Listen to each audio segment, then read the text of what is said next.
Bonjour et bienvenue.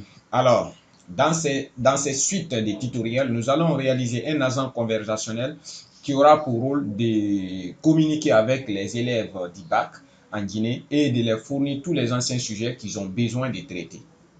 Alors, sans plus tarder, je vais venir vous montrer d'abord les prérequis.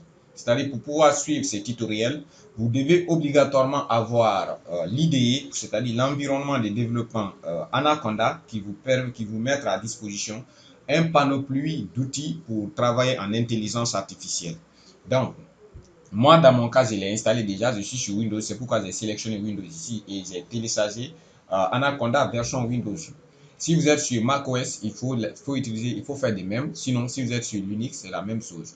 Ou si vous êtes également dans un service cloud tel que Amazon, pouvez vous en procurer de la version appropriée. Bref, une fois que vous avez installé Anaconda, il va vous proposer par exemple le gestionnaire des dépendances Conda qui vous permettra de configurer par la suite Anaconda.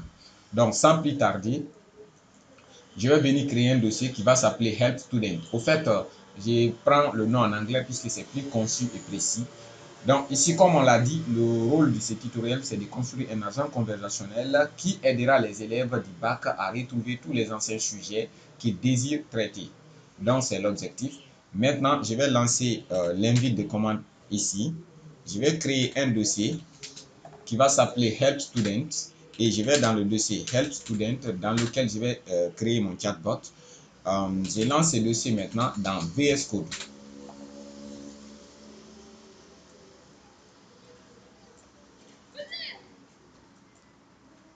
Alors, comme on peut le constater maintenant, je suis dans VS Code et je vais essayer de lancer le terminal de VS Code ici. Maintenant, je vais fermer les autres terminals que je n'ai pas besoin. Voilà. Je suis maintenant dans un seul base, c'est-à-dire dans Linux comme ça. C'est-à-dire mon invite de commande est un invite de commande de Linux. Donc, je vais changer cela en venant sur prompt celle de Windows. Puisque j'ai installé Anaconda version Windows, donc si j'ai resté dans Linux, ça n'allait pas fonctionner pour ces commandes que je vais faire. Donc, une fois que vous faites cela, il vous faut accéder à la console de Anaconda. Donc, euh, maintenant que j'ai fait cela, je vais taper par exemple Jupyter Lab. Et Jupyter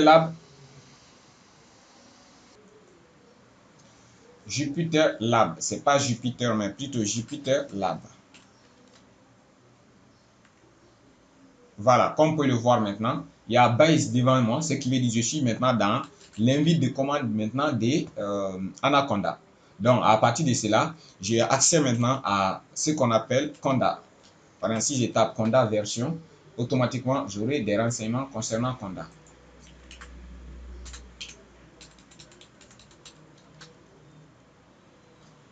Comme vous pouvez le voir, j'ai la version, ce qui veut dire que maintenant, je peux faire ces commandes-là. Mais avant de commencer, je vais vous montrer d'abord la documentation que je me suis servi pour construire ces tutoriels. Alors, comme vous pouvez le voir, c'est comme ça on peut configurer un environnement virtuel. L'avantage d'un environnement virtuel, c'est quoi? Parce que par défaut, quand je viens par exemple dans mon invite de commande, toujours au niveau du VS Code, là, je vais taper par exemple pipe list. Automatiquement, j'aurai toutes les versions des paquets qui sont dans mon environnement par défaut. Or, lorsque vous travaillez avec Raja, parfois, il se peut que moi, par exemple, je travaille avec Python 9. Vous voyez, quand je vois la version de mon Python ici, j'ai la dernière version presque Python 9. Alors qu'on nous dit ici dans la documentation, Raja 3 est disponible qu'avec, ça fonctionne très bien avec Python 8. Vous voyez, donc, quel est l'avantage primordial d'un environnement virtuel? Au fait, je vais créer un environnement virtuel maintenant qui va avoir un Python, une version Python correspondant à cet environnement. C'est-à-dire, lorsque j'active l'environnement en question, je vais installer uniquement les packages et les dépendances que Raja a besoin. C'est pourquoi ici, on va créer un environnement virtuel. Maintenant, pour cela, on va y suivre ce tutoriel-là pour avoir cet environnement virtuel, ensuite installer Raja. Et après, dans la description des vidéos, vous retrouverez le lien alors vous permettant de faire ces manipulations. Mais comme vous pouvez le constater maintenant, nous, on va faire de même ici pour créer notre premier environnement virtuel. Alors, ici, je reviens, je libère mon invite de commande. Et cela, pour cela, on a dit de taper Conda. Une fois que vous tapez Conda, vous mettez la commande l'aide, c'est-à-dire créer, qui vous permet de créer des environnements virtuels. Ensuite, vous tapez l'option Name, qui vous permet de donner un nom à votre environnement virtuel. Par exemple, notre environnement virtuel, on va dire par exemple Aide Chat. C'est-à-dire, le nom dépend de vous. Pouvez donner n'importe quel nom. Mais moi, je l'appelle Aide Chat. Après, peut-être, vous pouvez le supprimer également. Ensuite, il faudrait indiquer la version de Python. Alors, comme on peut le voir dans la documentation, je vais fermer voilà, cette fenêtre.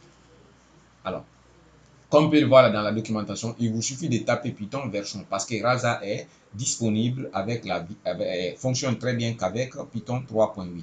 C'est pourquoi maintenant, il vous faut indiquer la version de Python ici. Moi, mon cas, c'est 3.8 et je tape Entrée. Normalement, ça prend assez de temps. Pour ne pas rallonger la vidéo, je vais stopper la vidéo jusqu'à ce que l'installation de la création de l'environnement virtuel soit terminée. Alors, comme on peut le voir, cette partie déjà, il me demande par défaut pour l'environnement Python 3, il va m'installer toutes ces dépendances-là. Ce qui dit, the following new package will be installed. Oui, si je confirme, il me suffit de taper Y et effectivement, je confirme. Alors, comme vous pouvez le voir, l'environnement est créé. Il me dit maintenant, l'environnement est créé, Aide-Chat est créé. Donc, je peux l'activer en faisant Conda active et suivi du nom de l'environnement. Donc, je tape ce nom. Et avant, par exemple, les étapes, vous voyez, c'est base qui est là. C'est pour dire que je suis dans l'environnement de base. Maintenant, si je tape cette commande, automatiquement, vous verrez que base va être remplacé par aide. Là, parfait. Je suis maintenant dans mon nouveau environnement et qui contiendra maintenant avec des nouveaux quantités. Maintenant, si je tape maintenant Python version, et comme on peut le constater maintenant, je suis en version 8 de Python. Ce qui veut dire que je ne suis pas dans mon environnement de base. Donc, je peux faire tout ce que je veux ici. Je peux faire des erreurs si ça ne marche pas. Je peux supprimer ces mêmes environnements et recréer encore. C'est ça l'avantage d'avoir à chaque fois, lorsque vous avez des nouveaux projets d'intelligence artificielle, de créer un environnement virtuel. Maintenant, après que je fais cela, qu'est-ce qu'il nous dit maintenant? Il y a certaines commandes pour installer Raja. Vous devez faire ça d'abord, c'est-à-dire mettre à jour votre pipe. Cette commande me permet de mettre à jour mon gestionnaire de dépendance Python, simplement. Je tape cette commande et comme vous pouvez le constater, on va quitter de 21 à 22. Donc, je suis tout à fait d'accord. Je valide. Et là, c'est bon. Une fois que vous faites cela, vous allez prendre le paquet suivant.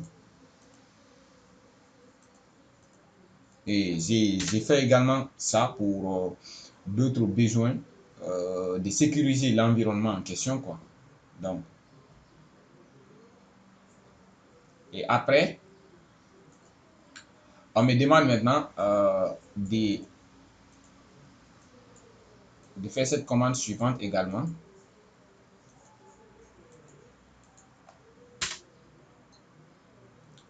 Le rôle de cette commande, c'est toujours mettre à jour pipe. L'autre, c'était pour désinstaller et l'autre, c'est pour le remettre à jour. Alors, comme vous pouvez constater, c'est fini maintenant. Il me suffit d'installer Raja. La dernière commande là maintenant va me permettre d'installer Raja, qui est un framework de développement des agents conversationnels, autrement dit des chatbots.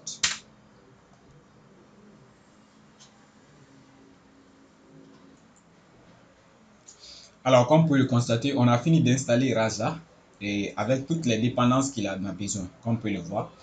Maintenant, pour tester que l'installation de Raja a réussi, il suffit de taper Raja Help.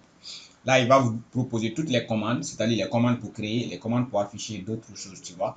Vous voyez donc ici, il donne tous les détails pour la création d'un projet ou pour la gestion d'un projet Raja. Donc, une fois qu'on a fait cela maintenant, on peut créer un projet en faisant, parce que quand je reviens, là,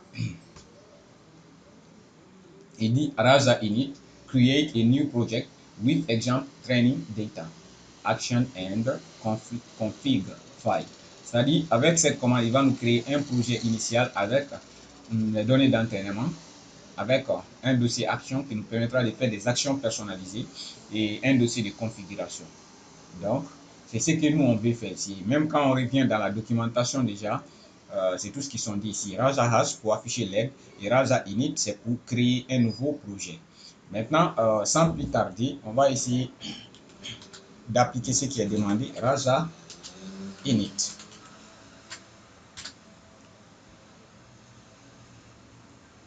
Alors, comme vous pouvez le voir, il me dit please enter path where projects will be created. C'est-à-dire de donner le lien où le projet va être créé. Maintenant, puisqu'on est dans le dossier Help Student, c'est ce dossier que je vais utiliser comme le dossier, comme le projet. Je mets point, c'est pour dire current directory.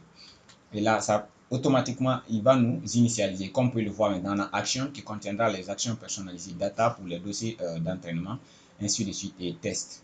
Maintenant, il me demande encore, do you want to train initial model? J'ai dit oui, je veux entraîner. Donc, quand je tape entrée, parce qu'il y avait Y en majuscule, ça veut dire yes par défaut. Et automatiquement, il est en train de me créer maintenant le modèle d'entraînement par double à l'initial.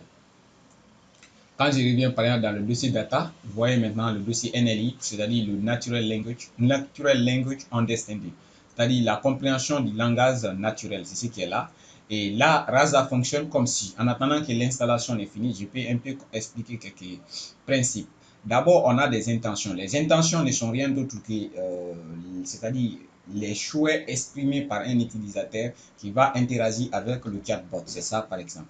On nous dit ici, intent là, sa signification c'est tout simplement lorsqu'un utilisateur tape hey, ça veut dire greet. Greet, ça veut dire en anglais, en français, salutation. Donc quand il y a hey dans la phrase, ou il y a hello, ou il y a hi, ou il y a hello there, ou il y a good morning, ça, tout ça là, il va considérer ça comme des salutations. Et en conséquence, on va trouver des headers qui vont correspondre à ces greet là. Par exemple, quand je viens dans le dossier domaine, par exemple, je vais trouver un header correspondant à greet, vous voyez. Donc, ça veut dire simplement, au niveau de ces phrases-là, partout où il y a une correspondance entre ces phrases-là, Rasa va répondre automatiquement ici, hey, how are you? C'est-à-dire, comment allez-vous?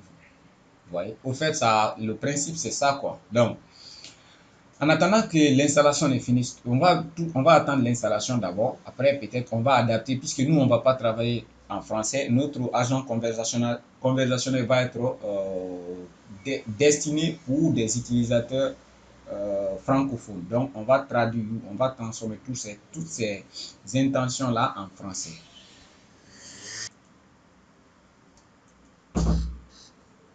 Alors, comme on peut le voir, il a fini d'entraîner le modèle et automatiquement, quand je reviens, vous voyez, il m'a créé un dossier modèle où il y a le modèle ici. En fait, il base sur aussi l'intelligence artificielle pour créer des modèles qui sera chargé d'entraîner.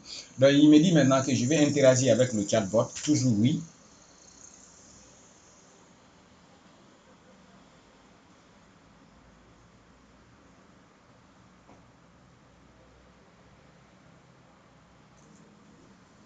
Maintenant, il faut autoriser.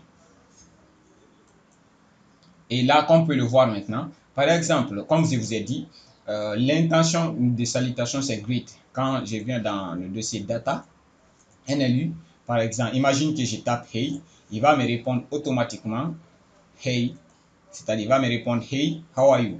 Donc quand je tape par exemple hey, il me répond hey, how are you? Ou quand je réponds hi, il me répond toujours hey, how are you? Au fait, ça fonctionne comme ça.